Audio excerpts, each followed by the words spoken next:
Mike Owens here, and it's always a pleasure to be joined by Coach John Wood, who is hard at work in Las Vegas getting Merab Dvalishvili prepared for his fourth, yes, you heard that right, fourth title defense of the year at UFC 323. John, always a pleasure, my man. How are things at you today? Hey, thanks for having me on, man. I always appreciate get on here and talk with you. Everything's great, dude. It's all everything's firing, all cylinders are firing, and it's a crazy Marab camp. It's been a very good Marab fight camp, and with that comes a lot of craziness, a lot of a lot of up downs and all arounds, and it's beautiful. The stars, all the moon and the stars and everything have aligned, and man, I couldn't be any happier. It probably sounds cliche at this point in time. Every time I come on here and talk with you guys, I'm like, man, this guy is it's the best he's ever been. It's the best he's ever looked. But dude, he just keeps getting better. He just keeps looking, doing things that like everybody. Last camp, we thought it was that way. This camp has been leaps and bounds, better in advances in his technical, just striking, grappling, everything. It's just crazy, dude. It's just crazy to watch this guy work. Um, have have you made any? Because I feel like I'm running out of things to ask you about Merab because we speak fairly regularly, and he's obviously had so much activity this year. Has there been specific changes made to this camp, or do you kind of work on that winning formula that's worked so well for you in recent times? So we always adjust and change, for the opponent and come up with a game plan that's going to be based for the opponent. What we do pretty much stays the same. Again, if it ain't broke, don't fix it type of style. I'm always looking to try to refine things and make things a little bit easier for him. But he kind of picks up on that sometimes, and he doesn't want anything to ever be done. It's always more, harder with him. That's his style. Mm. He is, like I said, he's the path of most resistance type of guy. If it's not killing him or hurting, like he just doesn't think it works. So it's like, it's great, but he just, man, we've been throwing everything we could at him at this camp. Sparring partners. I mean, we've got new sparring partners that, been in that are just adding, such different looks, and he just figures them out. And it's just such a great, dynamic that we have. And Marab is just, like I said, he's just something special. And this camp especially has really impressed me more than any other camp, and a lot of the guys where I'm just sitting around talking about it all the time. He's leveled up in such a short period of time, and I don't know if that's because of having that back to back fight where he rolled in basically one fight camp right into another. But there's things I've been trying to teach him for years, and no exaggeration, things I've tried to teach him for years that all of a sudden have just clicked, and he is just hitting them perfect in practice.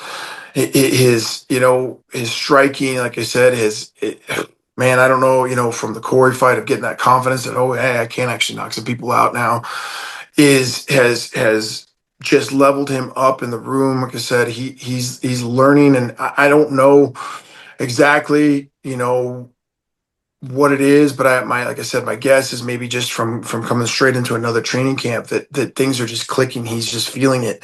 Um, Maybe he's a little angry that he didn't get to have a break or a vacation, so he's he's training harder and more pissed off, and he's found that he's got that fire definitely in this camp it's been a special one, man. So nothing really has changed except for the fact that, like I said, he has just leveled up in such a short period of time that I think, we get back on here and talk next time. You guys are gonna go, holy shit, you weren't kidding. Mm. Mentally, I mean, it's very difficult to better what Merab did in that first fight a couple of years ago, and he doesn't. I've only met him a handful of times, but he doesn't strike me as the type to overlook an opponent. But with that being said, is there a challenge there keeping him focused on a guy on who he beat so dominantly a couple of years ago in what was considered a 50-50 fight, if not maybe even Merab as a potential underdog? Yeah, we were definitely the underdog in the first Mm. fight, and that's not something that's built into Marab is overlooking people, No. and we find different ways to motivate and find different ways to kind of focus on, hey, this is our motivation for this fight. But really, he is such a self-motivated guy. Like I don't have to tell this guy to do anything. In fact, It's never, hey, I need you to do this. It's, hey, maybe I need you to do less of this because he's always doing more and more and more. He's just that guy. So when it comes to the opponents, um, I've kind of found a good way of just to kind of keep him centered on, hey, I don't care if this guy's friendly. I don't care if he's unfriendly. I don't care what the deal is. This is what we're doing it for, why we're doing it, how we're doing it. And he's just always found that motivation, especially it's really not hard to motivate a guy who absolutely loves to fight. He is one of those guys, like I've said, that there's a lot of people that do the whole man, I love to fight, I love to fight, oh, and then fight night comes and they're shit in their pants. And that's normal. Yeah. That's one of those things that's totally normal. And I get people say the reason why you hype yourself up and do these things, and it's a very scary thing. But Merab is one of those very few people that absolutely loves it, and that once the weight cut is done, it's all fun and games from there. He just enjoys the process. He's excited to get out in that cage.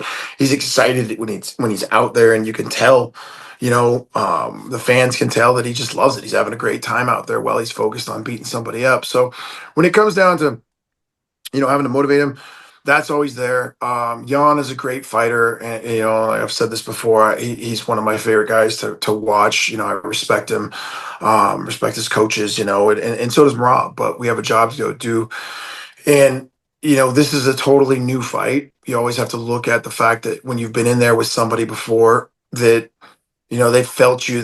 It's not a surprise to get in there and sometimes, oh God, I've been here before. I felt this guy before. I know what the strength feels like. I know what this feels like. But with Merab, since the first fight, I can tell you this, man, he is a completely different fighter. And obviously everybody I think in the world has seen that. But you don't even, they don't get to see what goes on behind, in closed doors in the gym. And I mean, man, this is just such a different camp. And in that camp, Merab will never say it, but I know Jan came out and said he was hurt, and so was Merab. Merab's hand, literally, like I've said, it was like a water balloon. You couldn't Mm. even, you see the pictures, you couldn't even put it in a glove almost. I don't know how he even got cleared for that fight, to be honest. It was that bad. But and he went out there and did whatever, and that's just Merab. So I know that this fight, you're going to see a totally different animal. I think the motivations are there, in the right places. He's never unmotivated. You're going to see somebody going out there to try to finish a fight this time. That's the goal. That's the goal from here on out. As anybody that we fought before, that we're looking to go back and finish him. It's it's almost been a bit of a strange start turn for Merab in 2025 in some ways. And what I mean by that is obviously he was champion on 1st of January, but first and foremost, there was a lot of media and fans counting him out of that Umar fight. There was a consideration about did he deserve the victory in the first fight against O'Malley? What was that kind of that performance was graded in quite a strange way, and yet it's been quite interesting to see how people have maybe changed their opinions, and now Petr Yan doesn't stand a chance next Saturday night in both bookmakers and a lot of fans' minds. When you guys look and you survey what's obviously been an excellent year for coach and fighter, has there been a conversation about what the goals are for 2026? Not yet. I know there's a couple things that he wants to do for sure, and I'm sure that White House card is something that he would love to get on. But we've been pretty busy, kind of focused on this year to Yeah. have to think about that. So I know we're all looking forward to getting this one done and then having a nice week vacation or 2 weeks or 2 months or 3 months if we can ever get it. But that's not going to happen. So I know the goals are to just keep winning and keep breaking records. That's the one main thing we've talked about is that I think Merab has a chance to put himself up on that Mount Rushmore of fighters eventually. There's four greats that are always considered up there, and I think he can get himself up there. I really do, and I think that he's on that path, and he's just special. He's a special guy. So whatever he sets out to want to do in 2026, I'm sure we're gonna do it. I think that he loves to stay busy, so it wouldn't surprise me if he tried to stick in four again next year, or even five, just with the guy he is. If they ask him to, he would. But the goal is just to keep that belt. The goal is to keep that belt, keep winning, and define himself as one of the greatest ever to do it. I know that we've talked about featherweight before in the past, and I know that that's something that you guys said you kind of aren't interested in at the moment, but let's be honest, he beats Peter next Saturday. He's kind of lapping the division. That would be 2 wins over Petr Yan, who's ranked in the top five, 2 wins over Sean, who's obviously ranked in the top five. The other name would probably be Umar, who fans would probably want to see, who's just been booked against Devis and Figueiredo for January. Yeah. There's a conversation there about who the next challenger or contender coming up kind of is. Has anything changed with regards to the featherweight conversation, or are you guys adamant that 135 is the division? I mean, right now, no, but I mean that conversation I'm sure is coming as the wins keep stacking. Um, but now there's time. There's talk where like I just heard that Volk might be doing his last one, or that's Mm, coming to the end there. So it really just has to make sense. If it was somebody, if Volk stuck around for a while and it was this legendary super fight and something like that made sense. But I know, you know. Merab has even said that he's got too much respect for him to do that, and so I don't know. I don't know. 145 is definitely not out of the question in the long run. I think that the more that we win and the more that this division is obviously, if we're going back, like you said, and lapping the division again, then those opportunities of a super fight are going to become bigger and bigger and bigger. So I never say never. I definitely think that there's a point in time that obviously if Merab keeps doing what he plans to keep doing, and that's winning, that conversation comes up. It really yeah, does. And I think it also depends on who's champion.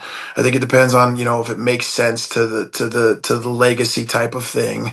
I don't know. Like it's I feel like when you have these champions that start jumping up and moving, all these weight classes and going all the way around, mm, I don't want to say that it takes something away, but it just makes it kind of maybe feel less dominant, of a divisional run.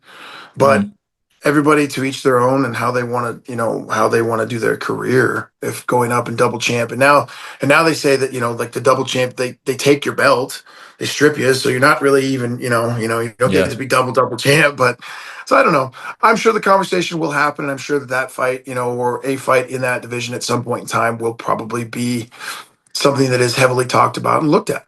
But as of right now, it's not on the radar. would you need to adjust his current style if he made the move up to 45, or in your mind, with a little bit of maybe technical refinement and the improvements that you guys are making camp over camp, he would slot in that featherweight title picture seamlessly? It would really depend on again who we're fighting at that Mm, weight. Like when you start to go up and you have guys that are just as good, and now you're talking about bigger, stronger versions of just as good. It does make a difference. We saw that with Whaley and Shevchenko. There are things where it's just kind of there's a point in time where big and strong does account for a yeah, lot. So it really would depend on who has the belt, who we were fighting at that division. Merab, I see him train. I can tell you this right now: train day in and day out with 45ers, 55ers, and he does just fine. So there's a lot. There are some things that we would have to adjust stylistically, to make sure that we're not getting hit by these bigger guys and taking damage. But at 45, truthfully, I think he would do just fine. yeah. Last question from me, John, and I'm going to turn the conversation away from Merab for this last one because it almost feels like Merab doesn't even need to win to defend the title next Saturday night in order to be considered fighter of the year. He's kind of put in so much good work over the Yeah. previous 11 months. I feel like that's a shoe in, and I almost can't see other contenders for that potential award. He's got that in the Yeah. bag in a lot of ways. So I'm asking you from a coach's perspective, who else has impressed you in terms of what they've done in their career in 2025? I mean, obviously, Pantoja's gone on a great run. Mm, Islam, you can't deny what Islam has done, yeah, just going up and making it look very easy to go up a weight division, and so that just tells you how hard his weight cuts were, which makes his impressive. For those fights before, even more impressive. Everybody kind of knew and had heard about how he killed himself, to make that weight, but yeah, man, he's just that guy is obviously something very special, to go up, like I said, and handle the 170, the welterweight title like that. I think also, Ian Gary's gone on a hell of a run. Mm, He's had a couple, other than with Shavkat, the names he's beat, he's done a lot of good stuff. And he's up there, right, at the title picture now. So there's been a lot of good killers that have come out this year, a lot of big names and people, but obviously Islam, Pantoja is just a dominant champion at his division, kind of the same thing, running out of people to fight.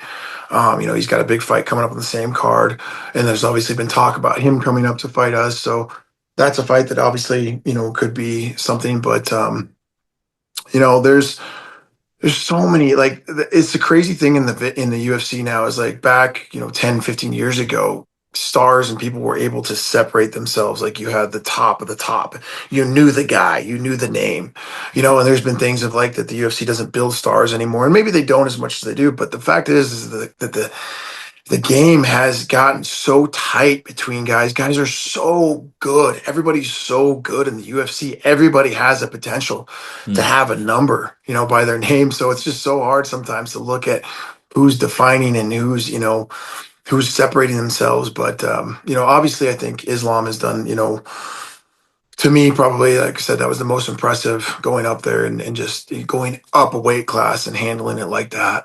Yeah, no, that makes total sense. John, thank you as always for the time. Much appreciated. Have a great and safe fight week. I hope your elbows and wrists are well rested in order to be holding pads all week for what is probably going to be a ferocious week with Merab. And best of luck for the next fight and all the continued success throughout the course of this year and into next year. Hey, thanks, man. I appreciate you having me on all the time. It's a pleasure.